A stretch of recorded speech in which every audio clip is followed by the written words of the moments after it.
So, the topic on everyone's mind, how to get ready, grind for Godzilla minus one.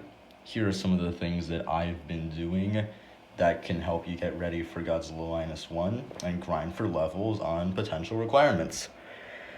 Previously, I mentioned that Gojira might be a requirement, and I really do think that it would make sense to go full circle. A lot of people have Max Gojira since it became really, really strong, and you have like every reason to max it since it's also really fun. I already discussed this in a previous video, won't really talk about it much now. So on to other potential requirements.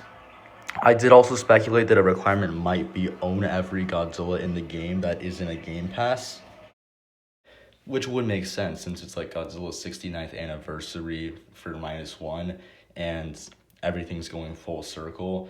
A lot of people have taken this to some sort of extreme and have like gotten every single Godzilla, even the Game Pass ones for some reason, to an ungodly high level like this.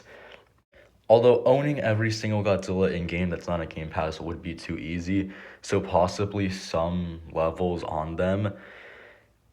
The main reason Gojira might not be a requirement, in my opinion, is that it's already a requirement for so many other things.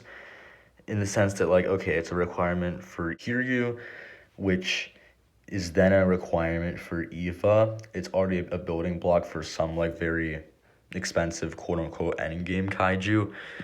But for minus one, it would make sense to have Gojira along with several other Godzilla requirements, maybe through the eras like Showa Godzilla and Heisei Godzilla.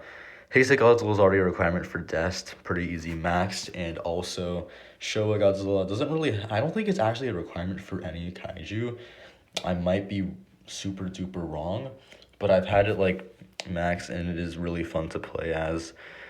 Overall, just prepare Godzillas, and maybe there's a playtime requirement. That would kind of suck. Or there's like some location thing. I don't know.